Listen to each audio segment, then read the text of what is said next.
What is up, guys? Welcome back to Everything Goes, your podcast here. Yeah, that kind of scared me a little bit. We're your host T and K with our guest on the phone today. I don't know if I should call him Uncle Tony, if I should just call him Tony. I mean, it's a little strange having him on with us. But let that beat hit you guys, and we'll be with you in a second. Well, it depends how the podcast goes. You know, he is a Philly fan, and we'll see what kind of names we can call him afterwards. But Been lit, boy. Everything goes. We now return you to regular programming.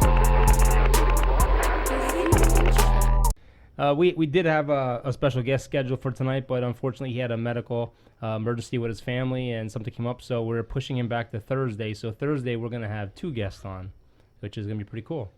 I'm excited. Tony, how you doing? I'm good, sir. How about yourself?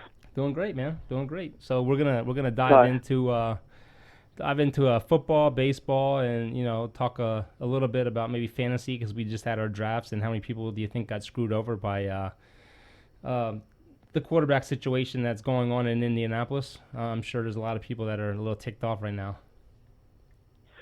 Yeah, absolutely. I would say so, with that very surprising breaking news through ESPN with Andrew Luck retiring on Saturday night. Which is crazy. I'm sure, absolutely crazy. I'm sure the Sunday fantasy football drafts were a little uneasy trying to figure out what quarterback to go with. And the thing that's funny is the news broke during the game that he was at, sitting on the sideline. Ian Rappaport broke the news, and I don't think the Colts wanted it to break, because they basically had to make an announcement then, right there on the spot, and the fans booed the crap out of him. It's messed up. Yeah, absolutely. And now they even have fans that they want their money back, which their backup Brissett, he's not a bad quarterback. No, Brissett's a great quarterback. But I understand where he's coming from. I mean, this guy has been battling injuries. I mean, I forgot he had a lacerated kidney. And to go through the grind that he's been through with a shoulder injury, with a calf injury, and everything that's been going on, I don't blame him. I mean, you think about it. You're off season. You're supposed to be relaxing. The past 4 years, he hasn't even had an off season. It's been rehab, and now he has. Yeah, go ahead. Go ahead, Tony. If you looked at his medical procedures that he's had since he came into the league, it's been one thing after another with him, and each one has stemmed from a previous injury. Yeah. Nothing, they all link to each other. It's not like he had, a knee issue and then a back issue, and so on and so forth. It's just been one after the other, but with the same diagnosis, with every single one of them linking to each other. And when you have, some injuries are obviously easy to get over with. But when you have these injuries, when you're rehabbing for almost a year after a year, it's got to take a toll on you at some point. At some point, you just want to put in the towel and say, I can't do this anymore. He even straight up said, it's taken the joy away from football from me. But I have to applaud the Colts. They're paying him his $24 million for this year. So they're basically paying him. But I think in their mind, they're hoping that he might start missing the game, because they wanted to put him on the PUP or the injury reserve, where he has to sit out at least until the halfway point. But he just decided he's done. So I think they're still paying him in good faith in case he does change his mind. Unless it's guaranteed money. And it is. It's all $24 million guaranteed. And then it comes out. The total money comes out to, I believe that I last seen was $24.8 million, and that they are giving it to him as in good faith. But I do believe the reason why they're doing that is so that if he decides that he, maybe next year, after this rehab situation is complete, that he might be 100% healthy, and then gets back to having it mentally. Because right now I think it's not only physical for him, it's mental. Yeah, it is a mental grind. To come back from injuries and have to deal with that every season to prepare himself for another season, it does have to play a toll on him. But the Colts didn't help themselves with him. because they didn't solidify his offensive line. No, at all. No. And I think that's the reason why they're paying him too, because the old GM they basically had like reserves playing as starters. They had nothing to protect him. I mean, last year was the first year they had an actual decent offensive line. And yeah, and Quentin Nelson was the very first true offensive lineman that he's had, in front of him to try and keep him upright. But you need 5 guys. This is a different beast from high school to college to the pros. You're talking about mammoth men. Oh, absolutely. We've interviewed a couple of them. Who are faster, stronger, and just try to play bully ball.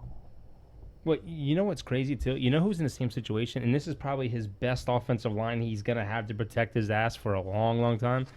The Giants. Eli Manning has been probably sacked more than anyone in the NFL in the last couple of years. But do you see him on the injury report? No, but he doesn't, and it's because I do believe at some point in time when you know that you're getting beat in daily with this grind that they go through, and you know how to fall. Absolutely, and if you notice, he knows. It's almost like he's doing a fire drill. Stop, drop, and roll. He falls. Yeah. He falls because he knows he's about to get hit. So they don't really get a good hit on him. Well, I heard that too. That the thing with Andrew Luck is you thought when he scrambled, he didn't go down. I mean, he drilled people. I mean, they say like not everyone's obviously gonna last like Tom Brady, but Tom Brady doesn't take hits. Tom Brady released the ball quick because at his age, if he's taking hits, he's gonna go down. And you just said Eli Manning. He knows it. Yeah, exactly. And that's how you survive in this game. And he knows it. I mean, you said Eli Manning stops and rolls. I mean, he does that because if he takes a big hit, one bad injury and he's losing his job to Jones. But you watch this year with Tom Brady compared to any other year that in years previous. His center is now hurt, and he's battling with blood clots. Yeah, that's a different change. Yeah, that's a game changer for him because a center to a quarterback exchange is night and day from one person to the next, and it's not. You have to have a rapport, and there's not enough practice time to get a rapport with a second string offensive lineman for a first string quarterback. Well, the thing is they're not ruling that center out for the season yet. He still has 2 weeks. And no. They're hoping that he could be back. I mean, they put him on blood thinners. Things could happen where he could be back. But the thing about being a center in the NFL is you're not allowed to line over a center defensively anymore. So the good thing is he doesn't have to worry about someone decking him. He could just focus on snapping the ball to him. So they could work something out. But the thing about Tom Brady is Tom Brady has the fastest release in the NFL right now. His release is under 3 seconds. So he's another one. He knows how to avoid to get hit. He goes to his reads quick, and he dumps the ball off to Edelman underneath, or a running back, James White, if he has to. Yeah. You don't see him getting sacked as much as he used to. The thing with the Colts, too, is the Colts have to remember is Brissett, obviously, he went 4-11 in his 15 starts. But he also has 3,000 pass yards, 13 touchdowns, 7 interceptions. They have a good young defense. They finally have a good offensive line. They could still win games here. They could still push that division. Well, he's played a lot of games for them. Oh, he has more playing time than any backup in the league. And that's the good thing. They're not bringing in your typical backup. I mean, this guy does have starts. He does have playing time. He's only 26 too. Yeah. No, he's got some time underneath his belt. And he learned from Brady. And he's gonna get better. With most quarterbacks in the National Football League, with time, things work out. And for that offense, it's going to be a little bit different with Jacoby under center, because you just got to get you got to get to know him not only as a person but know where the center and quarterback exchange, where he likes it. Oh, absolutely. To come off. Yeah, the biggest problem that they'll probably have, in most of the times that the problem is going to be when he's in the shotgun. You know, if you're not used to snapping, and when someone's in the shotgun, you can snap it over their head, or you can do things like that. But you know, Brady won't take crap. You know, it'll be the next man up. If this guy don't work out, they'll do the next man up, and they'll find something that fits for him. I mean, they're saying that yeah, absolutely. they're saying this might be Brady's last preseason with the Patriots. You know, the sad thing about this whole Andrew Luck thing is how the media itself handled this. I mean, you have guys like Doug Gottlieb coming out, Steve Berline coming out, and absolutely ripping in to Andrew Luck. And it's a damn shame because, you know, that's the media. They're supposed to report sports, not supposed to give their opinion on what they think about as far as the sports go. Their job is to report the issue, and that's it. And then you had guys like Troy Aikman come out and just absolutely, and Dante Stallworth just rip into Doug Gottlieb. I don't understand how you can have fans and people booing at Andrew Luck. Like, you have to think, like, if a guy's injured, like, and he wants to retire, why are you gonna boo him? Like, you have fans like talk about they want their money back and stuff. Like, it's ridiculous. Like, the guy's hurting. Okay, if he wants to retire, let him retire. And you act like you I mean, you still have a good team. Obviously, Andrew Luck's a good player and a great quarterback, elite quarterback when he's healthy. You know what's funny? They're saying he's a quitter. He's not a quitter. The guy's injured. You know who quit? Guys like Barry Sanders, they quit. They didn't want to play for the Detroit Lions no more. Jim Brown, Hall of Famer. He walked away from the game at 28 years old. I mean, you have a lot of NFL quarterbacks backing him up, too. People do not understand the sacrifice that these guys put their bodies through to play the sport, to entertain them. And like I said earlier, he just had a baby. He's got a wife. He hasn't had an off season in 4 years. It's been rehab.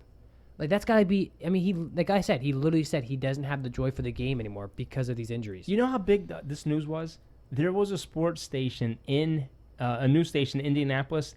They did a 90-minute segment on it with no commercials. That's unheard of. Yeah, it is. That's unheard of. Because commercials are what brings in your money to your radio station and your TV station and everything. 90-minute segment, commercial-free. Absolutely. That's crazy.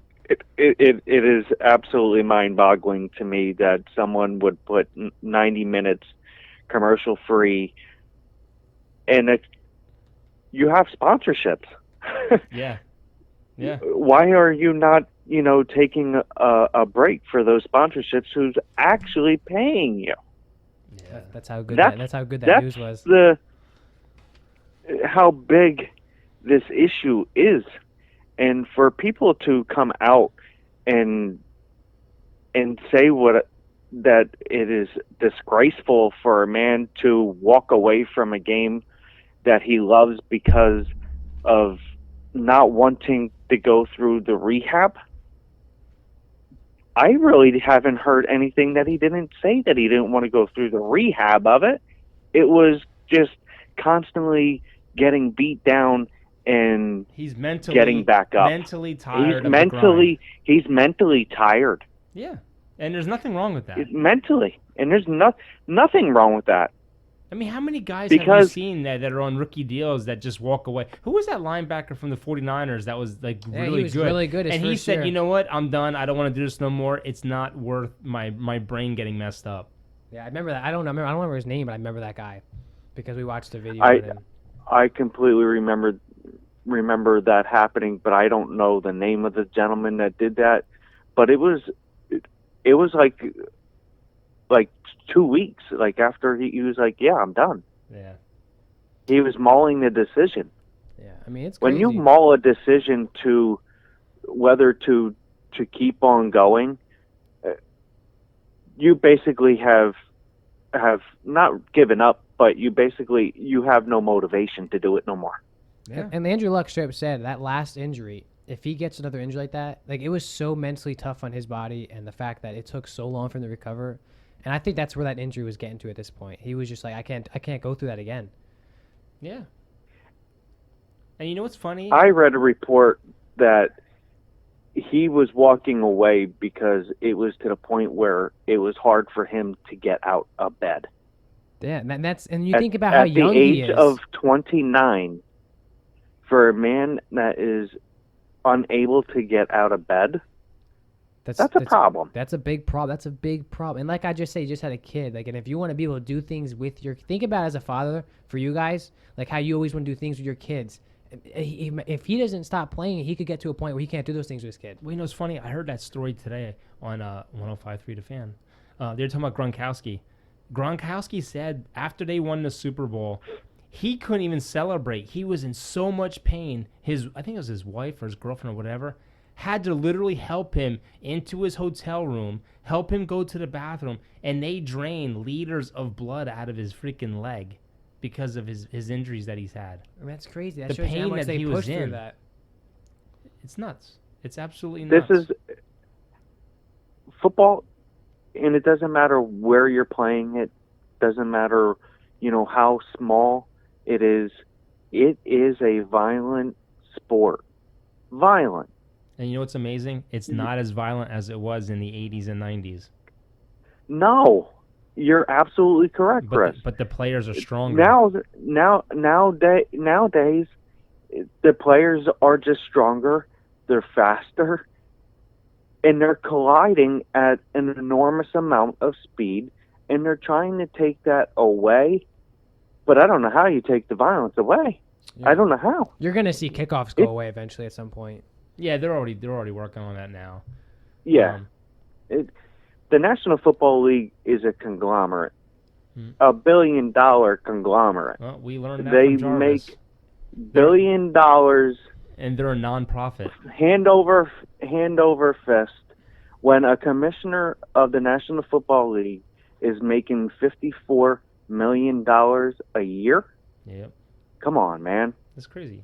Now, I just saw... That is absolutely crazy. You know what's it's funny? mind-boggling to me. You know what's funny? You can't hit in the head anymore. And after a couple years, you're not going to be able to hit in the legs anymore because you're going to have guys blowing knees out. You're going to be able to hit them right in the numbers. That's where the only place you're going to be able to hit them. That's where it's headed. And then, and that is heading that direction. But you put a shoulder down. Yeah. Just do it while you're at your house right now. Put your shoulder and lean down. What is your head doing? Your head is going with it. Yeah, absolutely.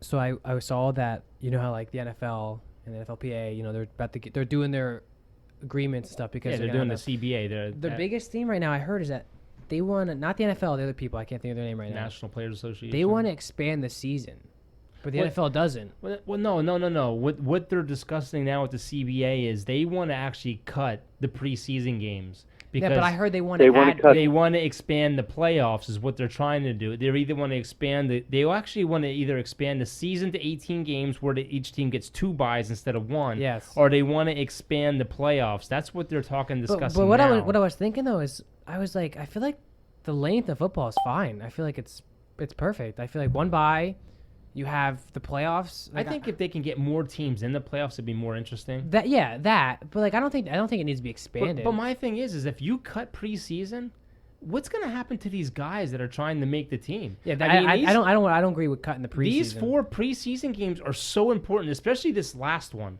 You're not going to see any starters. I mean, the Packers in their last game, they had 33 players sitting. The third and the fourth is the most important games. And for some of these guys, it's going to change their lives forever. And that's either they're going to make a team or they're never going to play football again and their dream ends. And that's like, I listened to Undisputed with Shannon Sharp and Skip Bayless, and Shannon Sharp says, I was never that guy that I didn't want to play the preseason because I wanted to play the preseason and go into the regular season hot. I didn't want to have to get my wheels going during the regular season, because like when you go in the regular season, you want to play your best and win. I don't think. That's where. Yeah, go ahead. And that's where the starter's mentality has to be. You, whether you're second string, third string, or even fourth string, they all want to play. Yeah. But those starters, they don't want to play in the first game. No. They don't even really want to play in the second game. I mean, you look last year. They do want to play in the third one, but.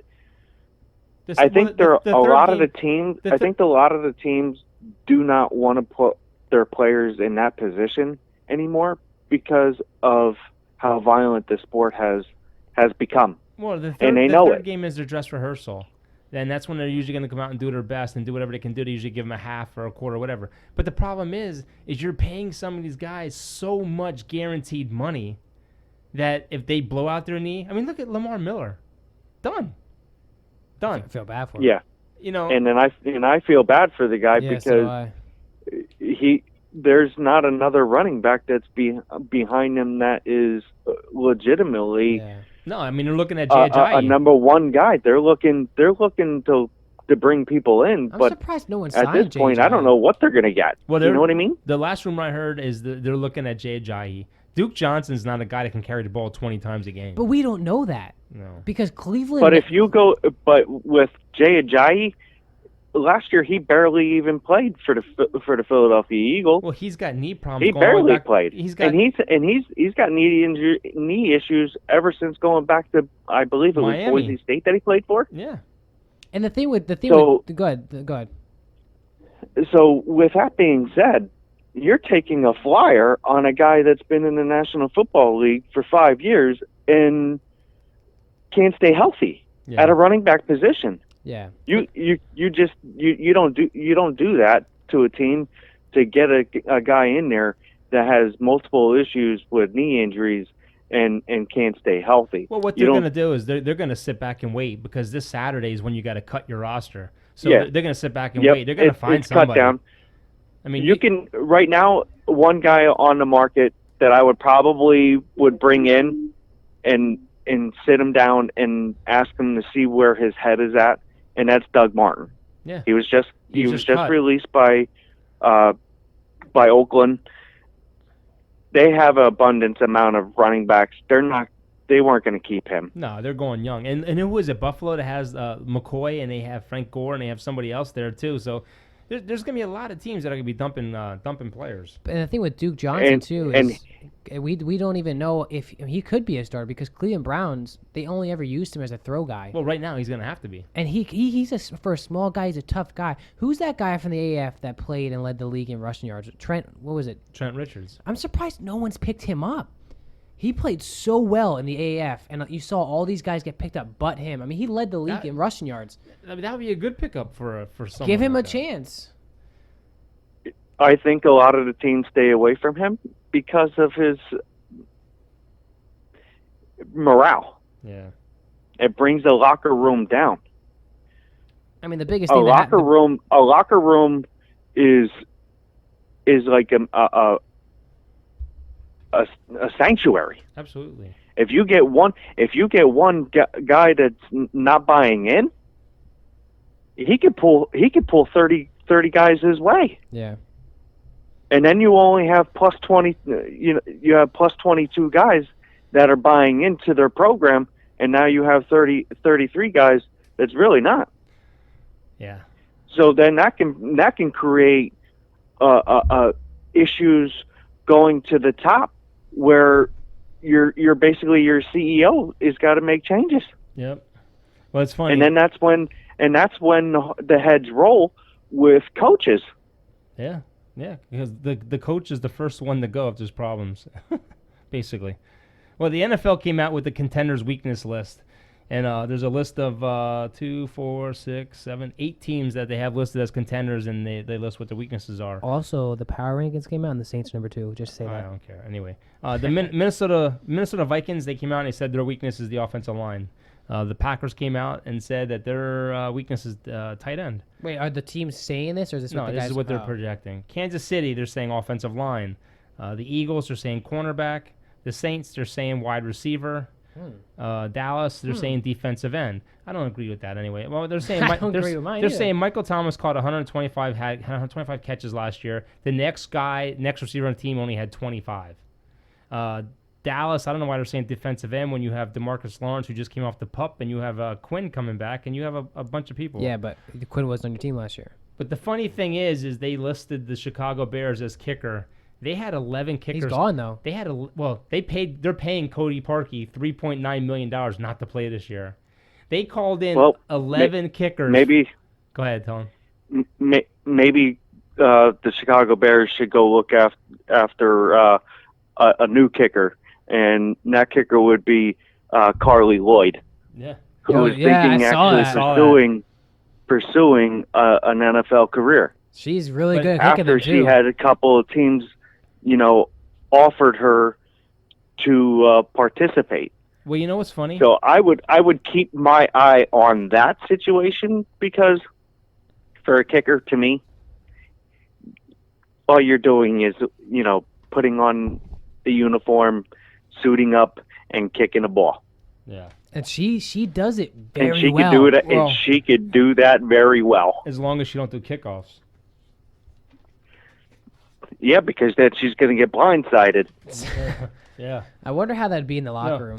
Well, anyway, the Bears brought in 11 kickers for rookie camp, and they had them all kick that famous 43-yarder from last year, and they went The double doink. They went 2 for 9, and they started cutting kickers right away. And then they brought in like several other kickers, and they kept pushing the 43, 43, 43. Nobody's hitting the 43-yarder. That's crazy. I mean, there's a lot of good kickers out there too. I just don't know why this coach is pushing that so hard. You're putting so much pressure on all these young kickers to kick a 43-yard field goal. Crazy, stupid. I don't And agree with that. it's in practice yet, so it's not like in game mode where a coach can call a timeout and ice you. Yeah. You also think too. It- I mean, it was winter time when they were kicking. I the ball. You believe have wind, I you deal believe with what wind. they try to do. Some of these teams and these coaches, they base their information off of analytics. Oh yeah, Well, absolutely. if I'm not mistaken, that ball was tipped at the line anyway. It wasn't all Cody Parkey's fault. The ball was tipped at the line of I scrimmage. mean, you think about it too. It's winter time in Chicago. You're dealing with wind. You're dealing with all kinds of cold weather. All right. They don't call it the Windy City for nothing. Exactly. All right, Uncle Tony. One thing I want to ask you, since you're an Eagles fan, is how do you feel about the Carson Wentz deal? I know it was a little while ago. That's but what I was getting into. Yeah, we haven't really had an Eagles fan on, so I'm curious to pick your brain and see what your point of it was. Well, my point of it is he's got to prove it. Yeah. You got to prove now that you got paid. Were you shocked? And most players, when they get paid, they don't perform as well. Yeah. Were you shocked But- that they gave him so much money? No, not really, because I think that's what is predicated on in the National Football League anymore is that salary for quarterbacks is only getting higher. Oh, I mean, Mahomes is gonna break that record there. Yeah, He's going to be the first but 40 million. there's always going to be a market. Who's going to set that market? Oh, yeah, absolutely. Let's go back a little bit and talk about the Dallas Cowboys. They have 3 bona fide number 1 players at each That's the nicest thing you ever said of the about quarterback Cowboys. position, at the wide receiver position, and at the running back position. Zeke is looking to be the highest paid running back. I believe Cooper is wanting to be paid within the top 3 of the position. And I think Dak wants to be paid in the top 3 in that position as well. You can't pay all 3 of those players that type of money. And No, we said absolutely not. that. And you know what? You will fall out of the playoffs quicker than you even thought of getting into it.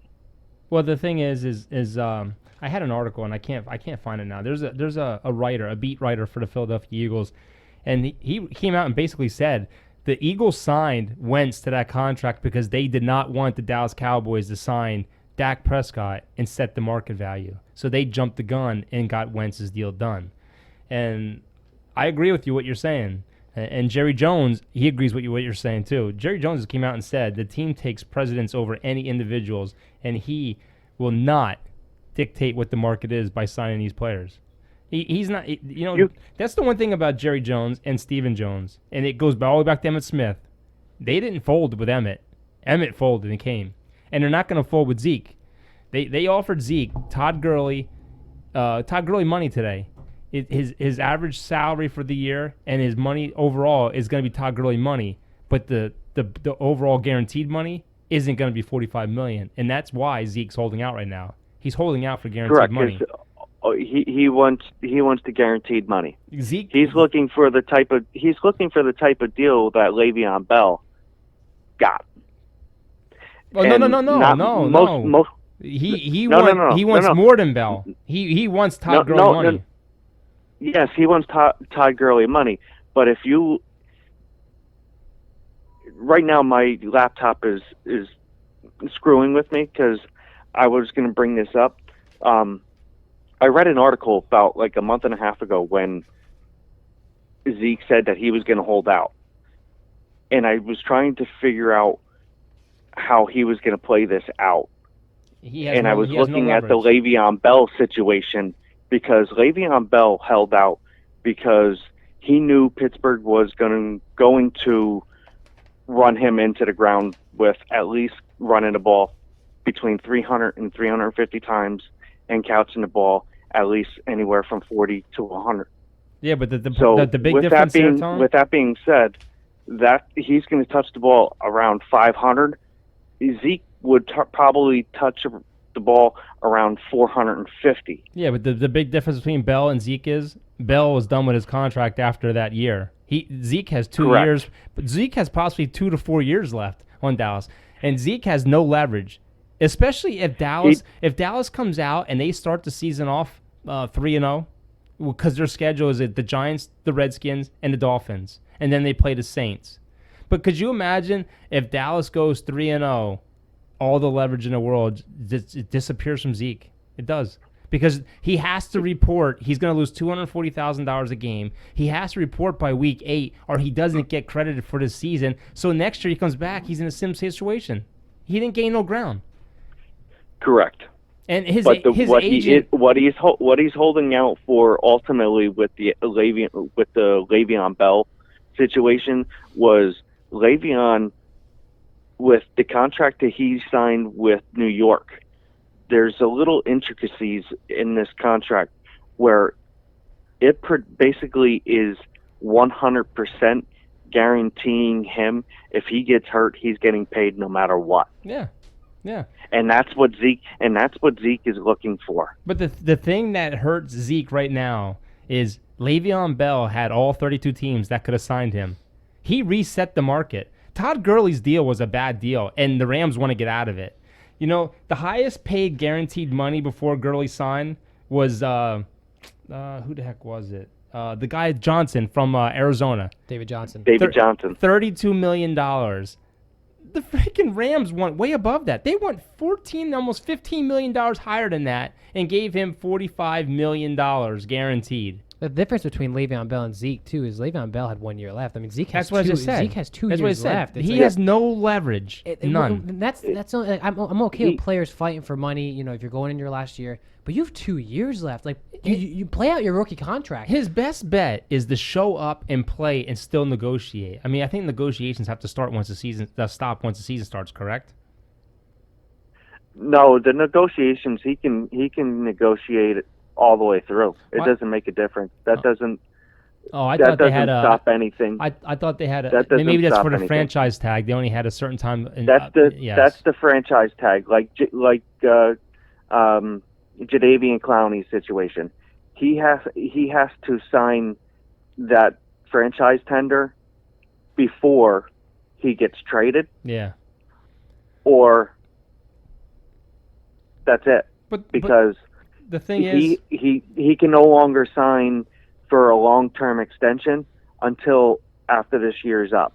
Yeah, and the reason why is because there was a date, I believe, back in May or June, it hit that certain date that their franchises were to sign that franchise tag and get extended.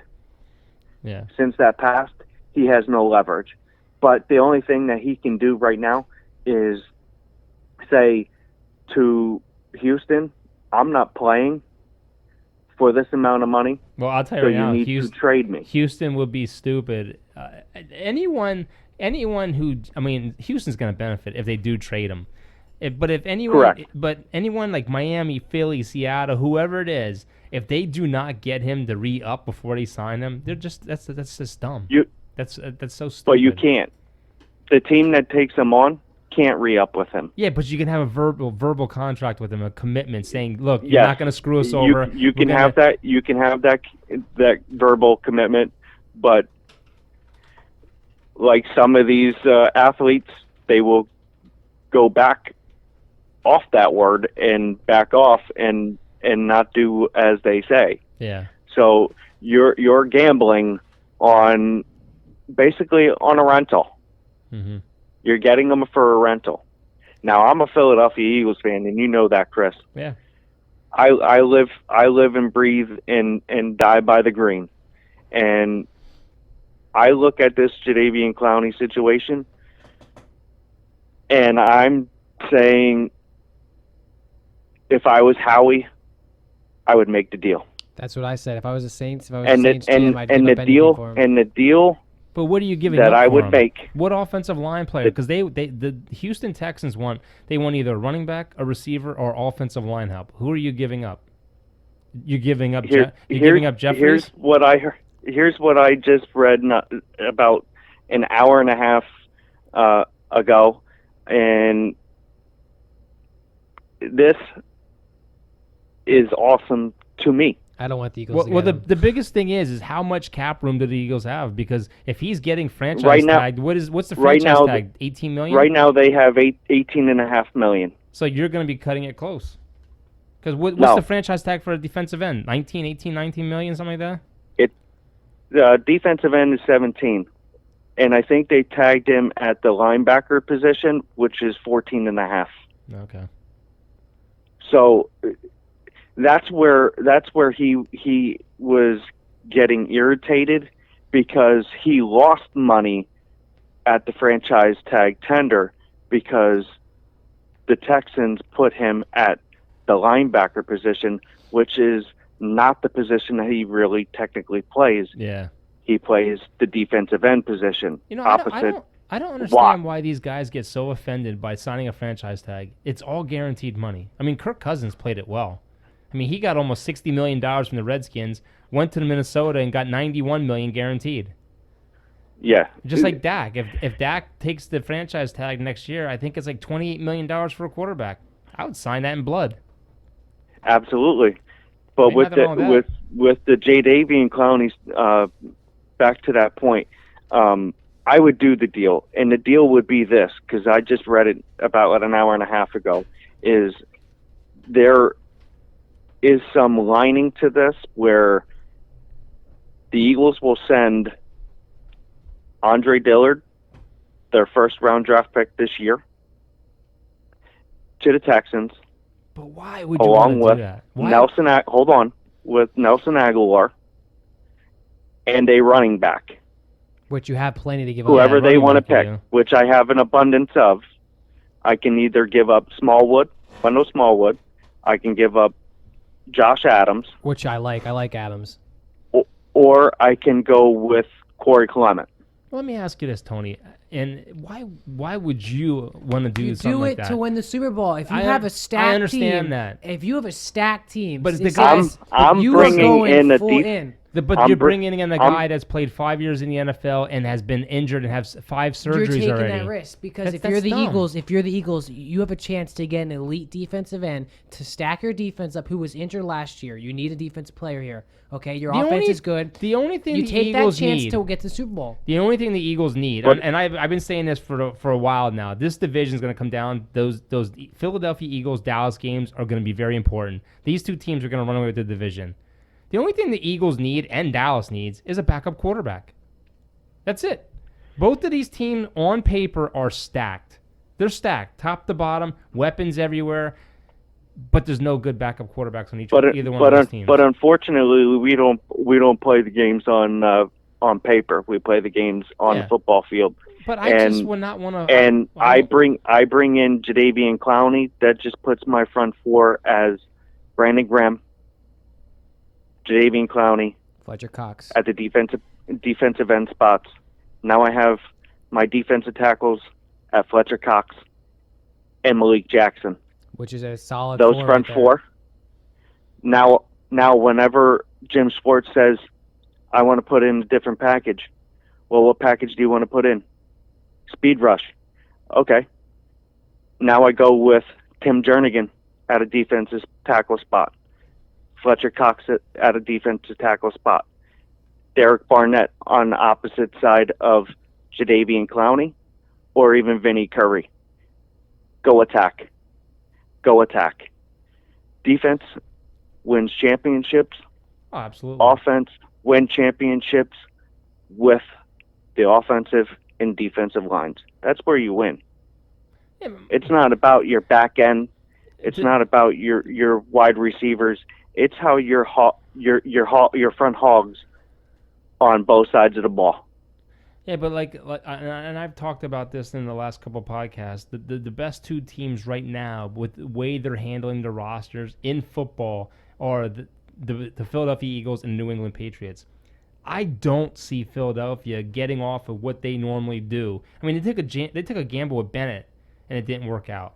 I don't see them taking a chance on a guy, giving away young pieces for a guy that's not going to guarantee you that he's even going to sign the following year.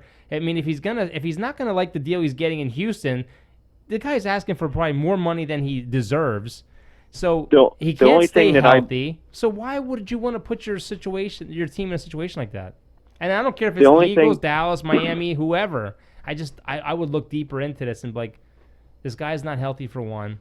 I don't see him as a guy that deserves anywhere from $19 to $21 million a year because he can't stay healthy. Anybody? With Clowney, I'm getting his stats up now.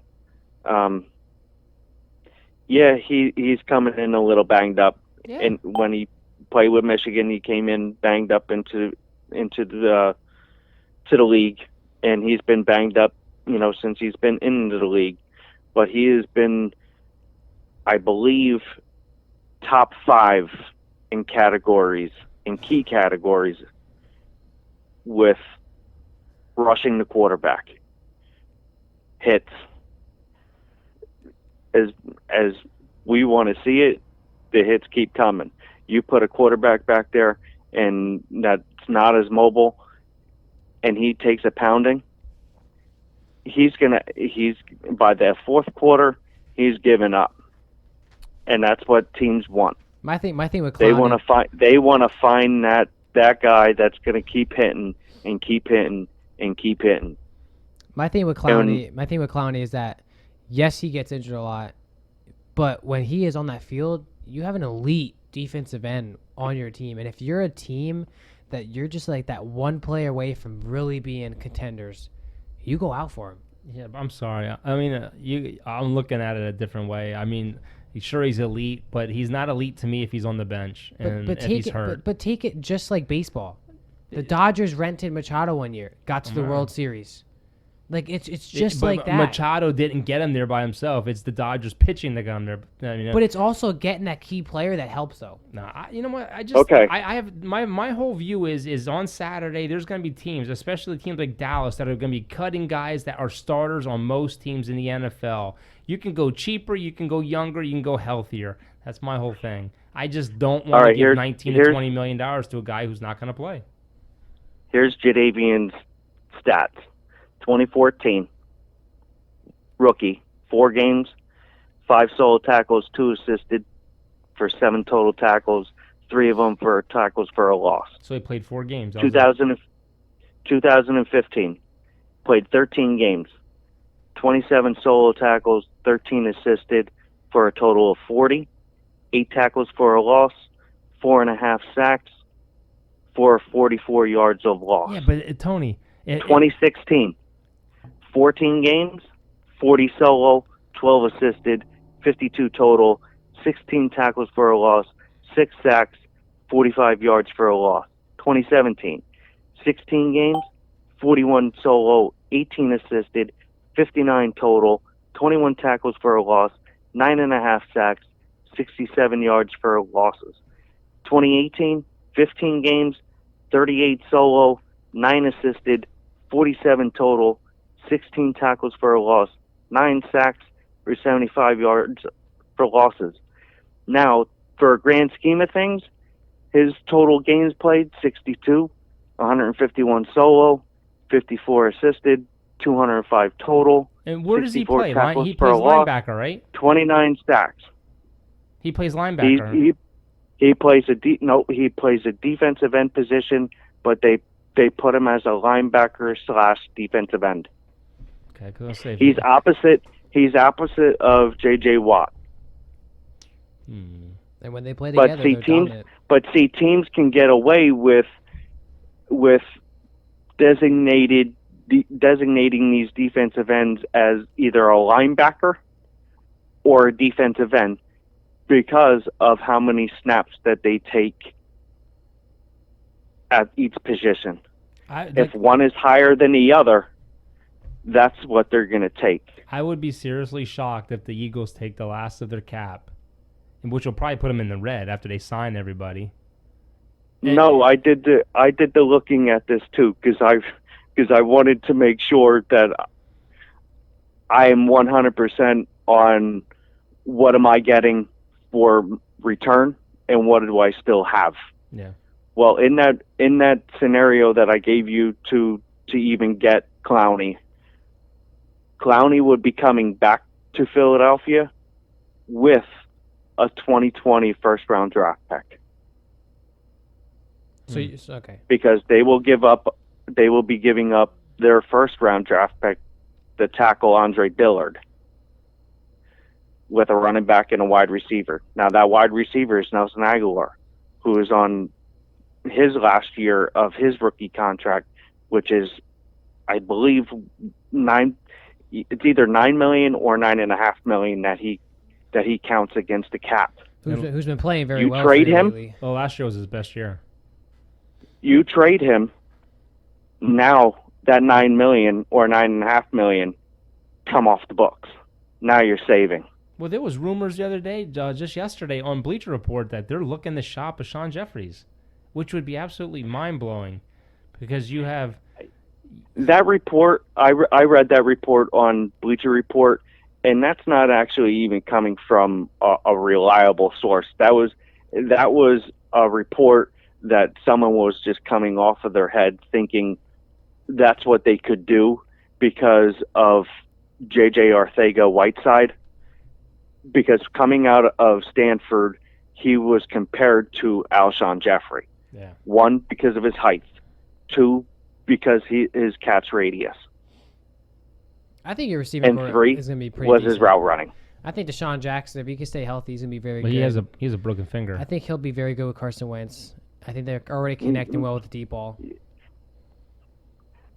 And with that broken finger, take that thing up and let's go. Yeah, it all depends what finger it is, really. It's the middle finger. Oh, okay, you can live with that. Just tape it. That's what he broke. He broke the middle finger. Tape it, put a stick on it, and wrap it up. Yep, absolutely. All he has to do is catch the deep ball. It's not like he's going to catch missiles across the middle. He's going to be going deep.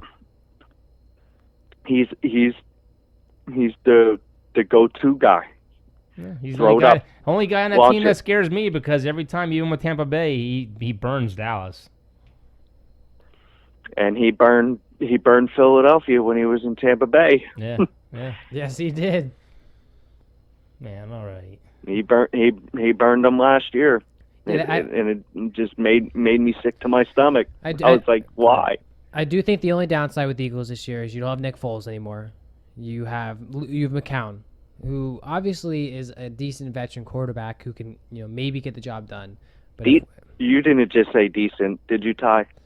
He's decent compared to some of the back quarterbacks in the league. No, he's a 40-year-old man that basically just has 76 starts under his belt, and he's straight trash. You see that dime that he just he's did the straight preseason trash. game? And I know everybody's thinking would be, well, he's been on like 9 or 10 teams, and they really haven't had any of the teams that he's gone on were any really truly a contender to make them, better. But he's not a good quarterback. his stats alone are just atrocious. Oh yeah, Just yeah. atrocious. For the interception to touchdown ratio is just god awful. Yeah, you know, it's crazy. I'm looking now, and some of the big cuts are already happening. The 49ers just released Malcolm Smith, the MVP linebacker from the Super Bowl. And the 49ers are actually taking a lot of 49ers taking a lot of spill too because They got a lot of injuries. there's a lot of spotlight on Jimmy Garoppolo. Yeah. A lot of spotlight. I mean, he played well his last preseason game, but you know he's been looking a little shaky. His first practice, his first 5 throws, he threw 5 picks. You know, you've in practice. But you have a lot of people still thinking he's going to be good. I still think he's going to be a great quarterback. Don't get me wrong. You even have Richard Sherman. He's saying he's fine. You have the coach backing him up, saying I know he'll be fine. Dude, they just signed the receiver. They just signed veteran Nick Williams because they have like Jalen Hurd. He's back. His back's killing him. Dante Pettis, who's supposed to have a great year, he's out with a groin, and Trent Taylor. Three receivers on that team. Starters are injured. As long as they have good. God. Thank God I didn't take either of those guys in my fantasy football draft. Dude, I almost took Pettis. I almost took him. He went right before I raised. Thank God I didn't. Now who's And they say D-Jax, he broke his ring finger. Oh, was his ring finger? Yeah. Okay. No, I thought I read a report that it was his middle finger. No, but they still have Kittle, and they still have what the heck is his face? Marquise Goodwin, who is a great receiver. So I think they'll be fine. All right, let's jump into a little bit of baseball before we end this. Tony, you're a diehard Phillies fan and Braves fan. What? No, no. I know you're a Braves fan. No. Phillies, no. Let's not don't disrespect me like that. I can still don't disrespect me like that. I can still see his tomahawk chopping your dad. Let me get the chop. Let me get the chop on, baby. Let me get the chop on. Well, anyway, the National League, it's a tight wild card race, and it's actually it's a wrap. That's it. It's a wrap. Not for that wild card. It's not a wrap. Get me to the postseason, baby, because. Well, the Braves have a 5.5 game lead now over the Washington Nationals, who are on a 5-game win streak. They're only 5 games back. Plenty of games left. But the wild card, it's coming down to 4 or 5 teams now. It was 10 the Giants teams. are the last team there. The Reds, the Padres, the Rockies, Pittsburgh, and the Marlins. I'm shocked how bad the Rockies played this year. Yeah, I picked them to win. It's just like horrible. Boston too, but Arizona and San Francisco, they're sitting 4 and 4.5 out. I don't think anyone's going to catch the Nationals. The Nationals had the first wild card, and it's a 4-game lead over the Cubs. And the Brewers too, man. That division's so deep that now they're fighting for the wild card. That division is so up and down. Yeah. Every year, it's like who has control over it? You know what I mean? Yeah, absolutely. Like there's no control. It's like every single year you see somebody else winning. Milwaukee wins it one year, Cubs win it the next, and now it's the Cardinals this year. They're 2.5. The Cardinals.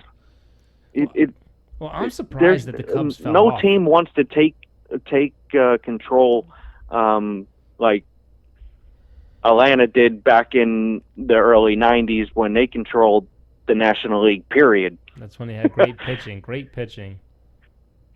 Pitching will always beat hitting. Yeah. Great pitching will always beat hitting. The Cubs, I believe, are like on a 3-game losing streak, which is just killing them right now.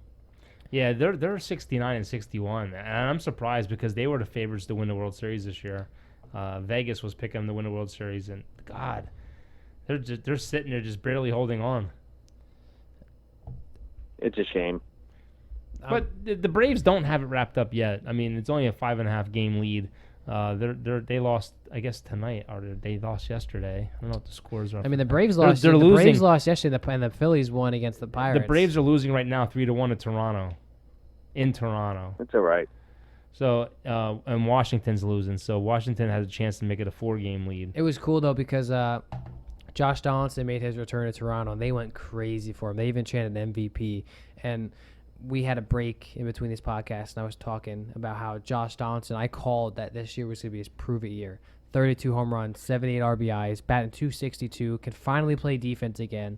Like, that's just he's gonna get a 2 or 3 year contract extension at the end of the season. I'm hoping that they sign him to a long-term deal. I mean, he can because even if he, I mean, I was gonna say DH, but I forgot it's National League. Even if he gets old, he can't play third base anymore. You can rotate him with Freddie at first base. You know what's amazing, and we've talked about this, and we had a lot of stats that talk about the balls being juiced this year. The New York Yankees hit 60 home runs in August. They now have 20 home runs out of every spot in the lineup this year. That is crazy. It is crazy. You're seeing a big jump with a lot. It's hard to say that it's just the players getting better. You know what I mean? We've had this debate on the podcast before with the balls being juiced. You're seeing a lot of home runs anymore.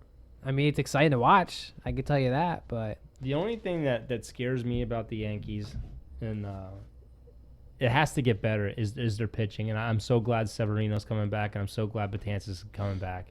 Hap, they're saying now Hap might not even get a spot in the freaking rotation for the playoffs. He didn't pitch too bad last night. No, he gave up 3 runs. But our pitching has to get better.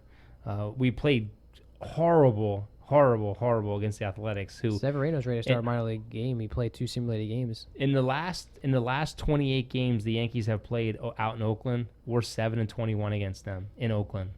They have our number. And then we go to the Dodgers and we beat took 2 out of 3 from them. Crazy. Yep, took 2 out of 3. Crazy. Baseball is a funny game. It is. It bounces every which way. Every week it's a different story.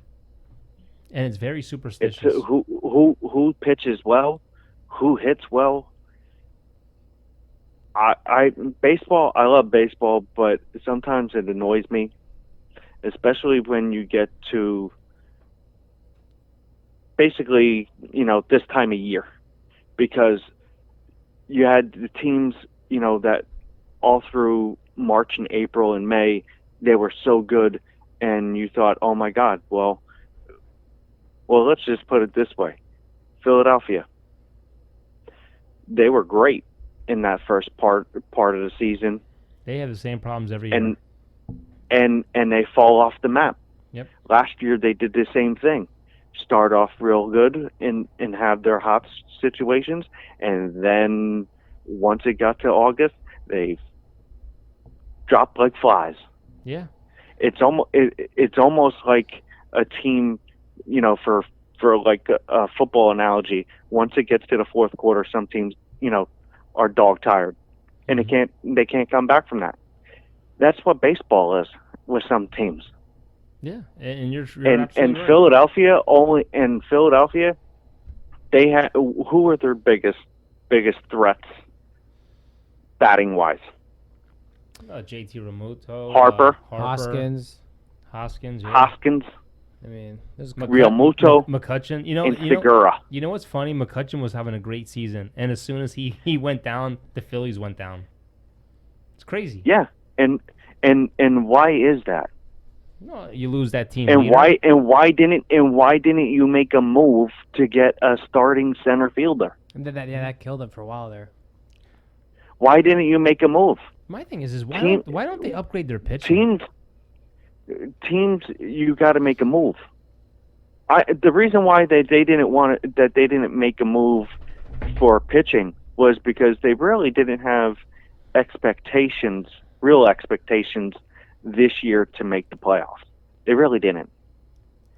They're thinking more on the lines of next year when they can go and get bona fide starters. Yeah. I think the biggest thing that's been bothering me because this year, they had to go through with Nick Pivetta and those guys thinking, well, all we have to do is just get to next year, because of you didn't know how the team was going to adjust with having Segura, Harper, Hoskins, and Realmuto, how they were going to gel. Well, it's funny. I'm looking at their stats. Now you know for them what you're going to do going forward. They molded very well together. I said it from the beginning, Segura was a huge pickup for them. Yeah. and he was a steal. He was absolute steal. And he's a home He run. was He's a he's a steal. home run hitter too, and when's the last time they had a home run hit in shortstop? Probably Jimmy Rollins. You know what's funny? Harper, Hoskins, Realmuto, and Kingery combined have almost 600 strikeouts. Kingery though, he's a good young player. But not worth the money that he's making. No.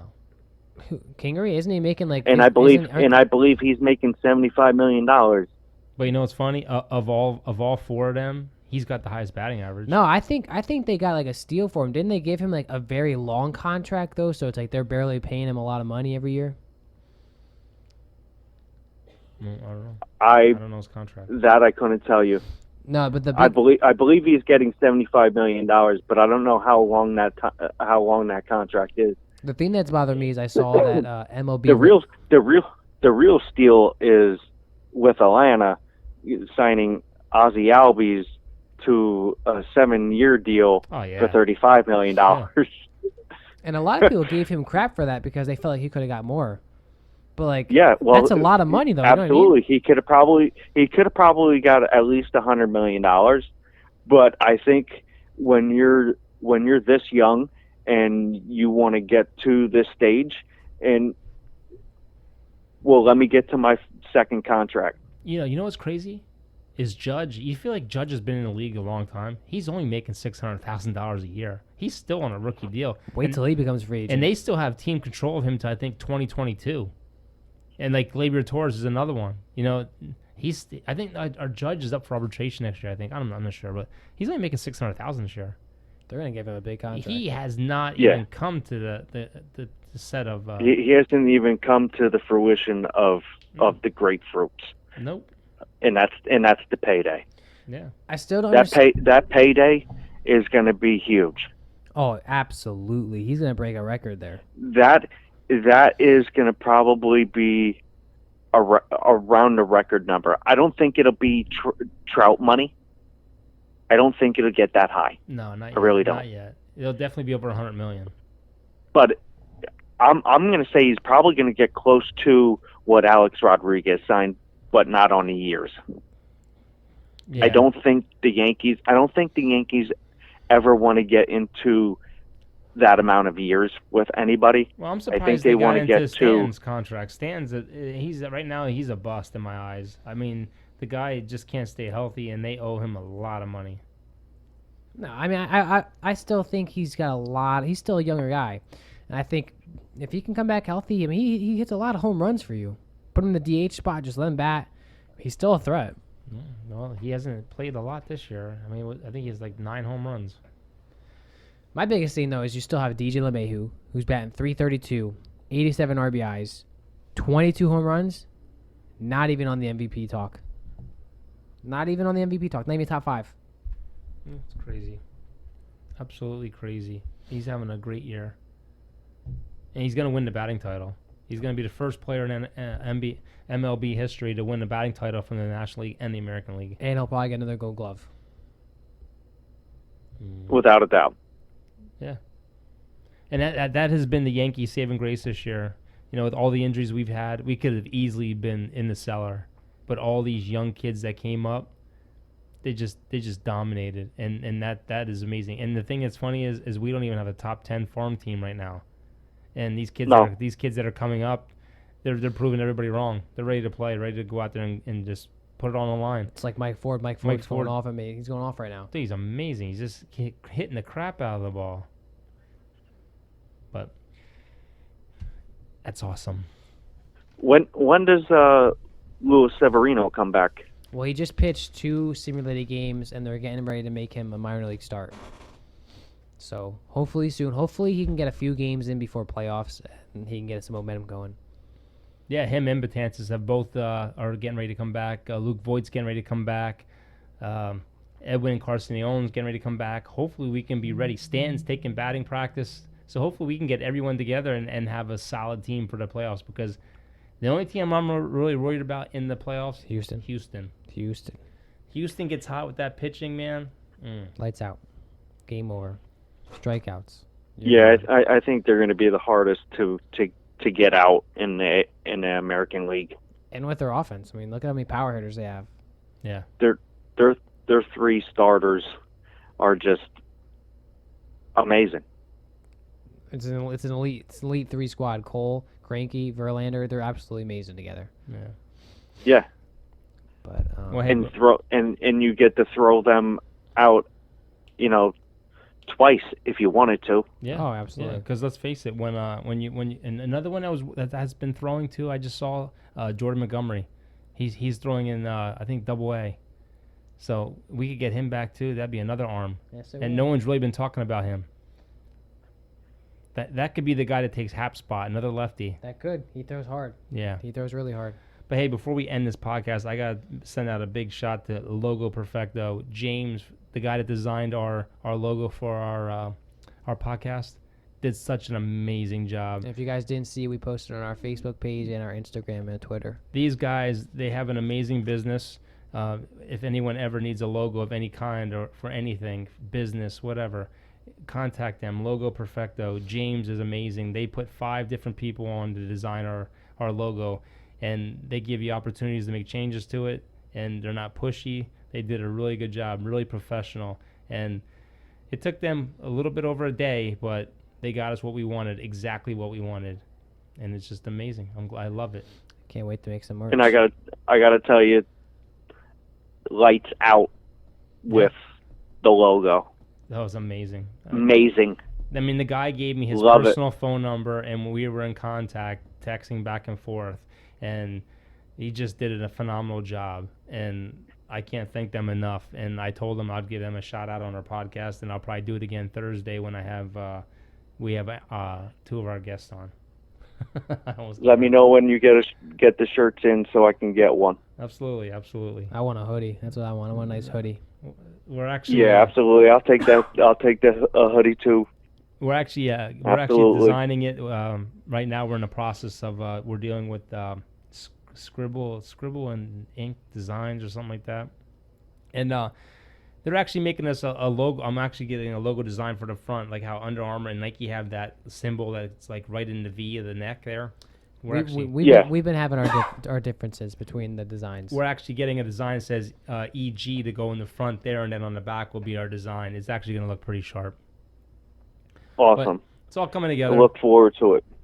We have a bunch of people that we have coming on the podcast. One of them is actually in Mexico right now that we have been in contact with, and he just finished up a shoot down there, so he'll come on probably closer to Christmas time. We had a guest on that was going to come on tonight. Thank God Tony filled in for him, but he's going to come on Thursday night, and then we have another guy coming on Thursday night. So it's exciting. Yeah, it's a lot of fun, and like I've said several times, we've never expected to talk to any pro athletes ever. It felt good to finally get that message again, like when an exact time that an athlete can come sit down, because we've been on so many talks with people, but like you can't get the right time. It has been such a blessing, and there's times where we sat up until almost 11 o'clock at night waiting for them to call, and then something happens where they don't. But it's a blessing, and I'm so glad that we get the chance to do this. And I'm looking forward to hear the podcast on Thursday because I know who my boy is coming on, and I can't wait to hear him. It was a blast when we had the chance to talk to him. That's my boy. That's my brother from another mother. Well, maybe we could. We never did it before. Maybe we could try to do a 3-way where we can actually have you come on with them. So we'll see if we can work that out. Absolutely, brother. All right, Tony, we're going to end this podcast. 4:30 comes early in the morning, and we're going to hit this. I agree. 5:30 comes early for me. Yes, it does. But I'm glad you had the opportunity to come on with us and talk sports, and we'll be having you on again, definitely, because we got to talk Philadelphia Eagles and Cowboys once to get closer to those games. Absolutely, and I can't wait. Can't wait. It's been a blast, Uncle Tony. We loved having you. Game 4. I'm waiting for Game 4, September 26th, Thursday night. Going to Lambeau Field. Gonna go into Titletown and disrespect the Lombardi. I'm bringing that Lombardi back. Well, I'm going to the Eagles Cowboys game December 22nd, and I'm not gonna wear anything to Dallas at all. I want to be able to get home. Yeah, absolutely. You want to be safe. I understand. Yeah. Yeah. So don't wear the colors. Don't wear the colors. I'll be cheering in Don't silence. wear the colors. All right, Tony, thank you, man. We had a blast. All right, gentlemen, have a good time, and looking forward to hearing from you again and getting back on this podcast with you guys. It was a pleasure. All right, man. We enjoyed it. Spread the love and spread the word, and we'll talk to you later. We'll do. All right, God bless. All right, God bless. All right, that's going to be it for today's podcast, guys. Thank you for joining for us for this. That was a pretty good one, you know?